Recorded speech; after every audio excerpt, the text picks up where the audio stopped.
A warm family portrait from 1863 held a chilling truth hiding in plain sight, and the person holding that truth was standing right there in the photo. Sarah Chen, a forensic historian focused on Civil War-era photography, sat in her Boston office studying a daguerreotype she'd picked up at an estate sale in Virginia. The image showed what looked like a picture-perfect Southern household. The Whitmore family of Richmond was posed in their parlor, dressed in formal Victorian clothing. Richard Whitmore stood behind his seated wife, Constance, while their two daughters, both in matching dresses, sat neatly in front. Everything seemed composed and proper, but Sarah's focus kept returning to one figure, the young black woman standing to the side, holding a silver tea set. Unlike most period portraits where enslaved workers were pushed to the background or barely included, this woman was front and center, part of the frame's balance. Leaning in with her magnifying glass, Sarah studied the woman's face. The Whitmores wore practiced smiles, but the servant's expression was harder to read. It wasn't fear. It wasn't defeat. Her smile was subtle, tight, and held a certain calm confidence, maybe even a quiet satisfaction. Her eyes, sharp and striking in the clear photo, seemed to be telling their own story. That's when Sarah spotted something that stuck with her for days. The silver teapot gleamed almost unnaturally bright, as if deliberately placed to catch the eye. Constance Whitmore's hand was extended mid-reach toward a teacup, her movement frozen forever in that instant. And looking closer, the family's expressions weren't quite as joyful as they had seemed. Richard's smile stopped short of his eyes. One daughter looked as if she might have been wincing. On the back of the daguerreotype's frame, Sarah noticed a faded note written in ink. The Whitmore family, April 14th, 1863. Final portrait. That one word, final, made her pause. She immediately dove into the historical archives for records about the Whitmores. What she found next changed everything. In a Richmond newspaper dated April 15, 1863, she came across a headline that stopped her cold. Tragic deaths of prominent family. The article explained that the entire Whitmore household had died suddenly under mysterious circumstances. The photograph had been taken just one day before their deaths. Sarah spent the next week combing through newspaper archives from April 1863. Despite the Civil War taking center stage, this story had gripped the local papers. The Richmond Dispatch headline read, "Entire family perishes, poisoning suspected." According to the April 16th report, a neighbor became suspicious after not seeing or hearing anything from the Whitmore home for 2 days. When authorities entered the house, they found Richard in his study, Constance in the parlor, and the two daughters, Emma and Charlotte, in their bedrooms. All had died in visible agony, showing signs of intense poisoning. Their skin was discolored, and there were clear indications of violent convulsions. The article mentioned arsenic, commonly used for pest control and easy to access at the time, as the likely cause. At first, investigators looked into the idea of political retaliation. Richard Whitmore had been a vocal supporter of the Union, which didn't sit well in Richmond's increasingly secessionist environment. Some thought Confederate sympathizers might have targeted him, but then Sarah found a different article, published just a few days later, that took the story in a new direction.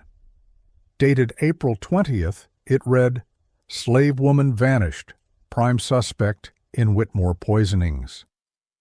The woman in the photograph had a name, Grace. She was described as a 26-year-old house servant with a mixed-race background, literate, and well-regarded for her tea service and kitchen skills. She had vanished the morning after the photo was taken, before the bodies were discovered. The paper portrayed her as calculating and dangerous, claiming she had poisoned the family's tea and escaped during the night. A $500 reward was offered for her capture, alive or dead. Other papers followed the story. There were supposed sightings in Petersburg. Some claimed she joined Union forces. Others thought she may have drowned trying to cross the James River. But what stood out to Sarah was something the newspapers never asked. Why? Why would Grace have done such a thing? None of the articles even hinted at what her life may have been like inside that household. They didn't ask whether she had been mistreated or wronged. The storyline was simple and unchallenged. A trusted servant had betrayed a kind family. Sarah looked again at the photograph, at Grace's calm expression, and began to wonder if the real story had been buried. She reached out to Dr. Marcus Webb, a historian at Howard University who specialized in tracing the histories of African Americans from the antebellum South. She sent him the photo and newspaper clippings and asked if he could help uncover Grace's past. 3 days later, Marcus called. His voice was steady but clearly emotional. "Sarah," he said, "I found her." Grace hadn't been born into slavery. She had been born free in Pennsylvania. Her full name was Grace Morrison. In 1855, at age 18, she had been kidnapped and sold into slavery through illegal networks operating near the Mason-Dixon line. Sarah felt her stomach drop. "How do you know for sure?" Marcus explained that newspapers from Philadelphia had covered her disappearance. Her father, James Morrison, was a well-known barber in the area. He'd spent years searching for her, placing ads, contacting abolitionist groups, even traveling to Richmond in 1857 to try to buy her freedom. The Whitmores rejected every offer. They insisted Grace was legally theirs and dismissed James Morrison's efforts as lies. Marcus had even found scanned documents, Grace's original free papers from Pennsylvania, showing she'd been born in 1837. He'd uncovered James Morrison's letters to Quaker abolitionists, along with legal filings and court petitions that were denied by the Virginia courts. This part always stands out to me, how much one father fought, for so long, against impossible odds, just to bring his daughter home. But that was just the beginning. The paper trail told a heartbreaking story, a father's fight against a system built to silence him and protect the powerful.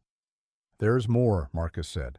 "I found probate records from Richard Whitmore's father, dated 1859. Grace's name was listed in the estate inventory, valued at $1,200. The note beside her read, 'House servant, literate, excellent cook, and seamstress.' Marcus pointed out the significance. Being able to read was illegal for enslaved people in Virginia. So either she kept it secret, or the Whitmores knowingly broke the law to use her skills. Sarah stared at the daguerreotype with a new understanding. Grace wasn't placed in the photo to show inclusion. She was presented as a symbol of wealth. Her position, the tea set in her hands, it was all deliberate. She was being shown off, not celebrated. The silver she held wasn't just for style. It represented the labor she was forced to perform, the talent they claimed as their own. Sarah asked quietly, "If someone had been kidnapped, held for 8 years, and denied freedom again and again, what would make them finally snap?" Marcus didn't hesitate. The real question is, what took her so long? Determined to learn more, Sarah traveled to Richmond. The old Whitmore home was gone, destroyed in the fires that swept the city at the end of the Civil War in 1865. But city records gave her the exact address, 412 Grace Street. That name, Grace, felt like a cruel twist of fate. At the Library of Virginia, she made an incredible discovery. A handwritten diary belonging to Margaret Hayes, a neighbor of the Whitmores, offered a rare personal glimpse into the household from 1860 to 1863. One entry from January 1861 stood out. Margaret had visited the house and found Constance Whitmore in a rage, beating Grace over what she called poorly starched linens. Grace took the blows in silence, which only made Constance angrier. Margaret wrote, I was embarrassed to witness such a scene, but said nothing. These domestic matters are not my concern. Other pages told the same pattern. Grace was punished for the smallest things, denied meals, and worked long hours, from before sunrise to well past dark. She slept in a cramped storage room under the stairs, without heat, even in winter. But even in those harsh conditions, Margaret noticed something more. A March 1862 entry read, "Grace served tea today with such poise, I complimented Constance on her training." Constance replied coldly that the girl needed constant discipline to behave properly. Yet I saw Grace anticipate every need without being told. There's a watchfulness in her eyes that unsettles me. Then came the most revealing entry of all. In April 1863, just days before the photo was taken, a man came to the Whitmore house offering to buy Grace's freedom. He said he was her father and brought $2,000 with him, a huge sum at the time, but Richard Whitmore refused. He dismissed the man's claim and said Grace was too valuable to give up. Margaret had been there. She wrote, "I saw Grace standing in the doorway. Her face showed nothing, but her hands gripped the wood so tightly her knuckles turned white. Sarah's hands shook as she photographed each page. That moment must have crushed Grace. Her father had come for her, brought real hope, and it was torn away. Just 3 days later, the family sat for that now famous portrait, with Grace behind them, holding the tea set, the very item that would soon be tied to their deaths. Back in Boston, Sarah met with Dr. Rebecca Torres, a toxicologist who specialized in historical poisons. She shared the autopsy reports from the 1863 newspapers and asked what might have caused such intense suffering.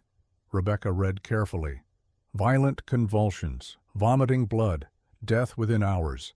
This sounds exactly like white arsenic.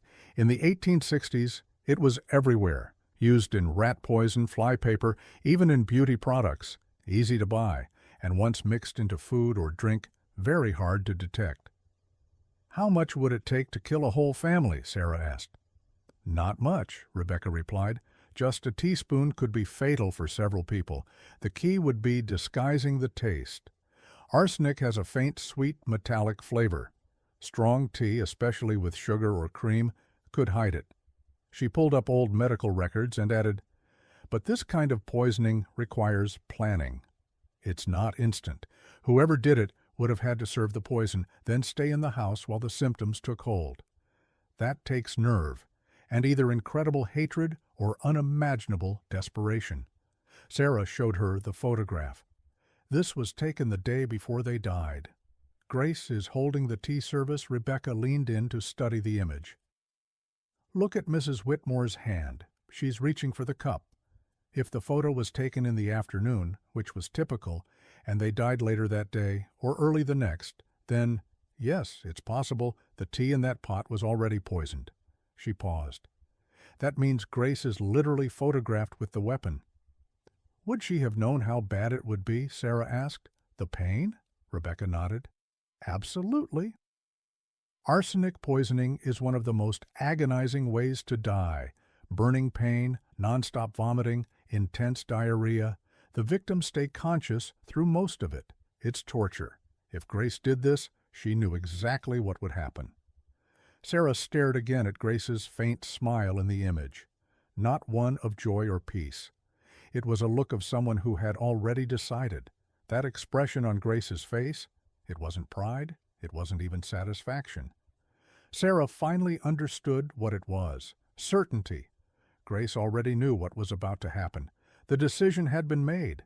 The poison was in place, and the camera had unknowingly frozen the moment just before everything changed.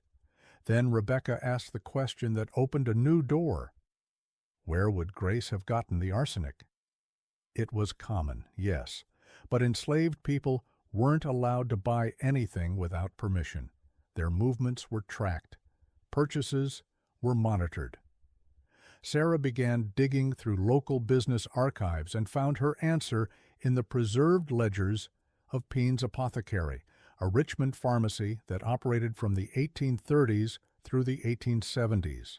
The records were handwritten, precise, and complete. One entry dated March 28, 1863, just over 2 weeks before the photo, stood out. Mrs. Constance Whitmore, white arsenic powder, 0.45 ounces, for rat infestation.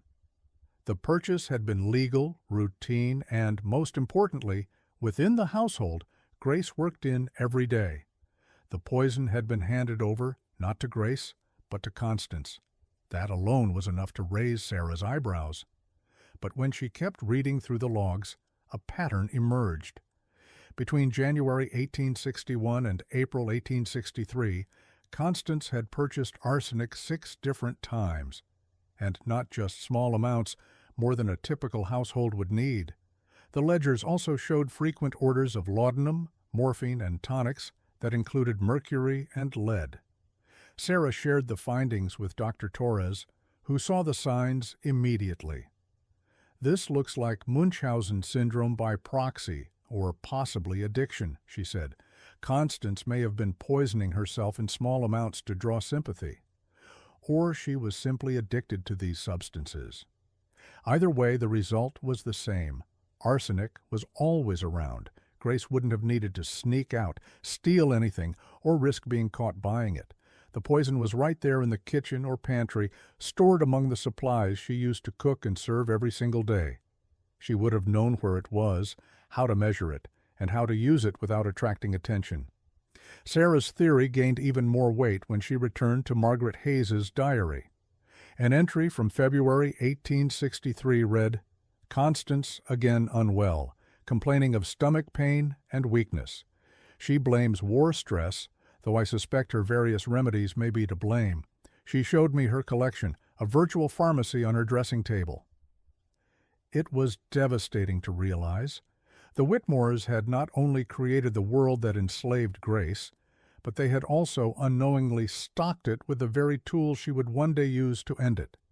They had taken away her freedom, her family, and her future, while handing her the means to fight back. Sarah couldn't stop thinking about the weight Grace must have carried. For 8 years she prepared their meals. She poured their drinks.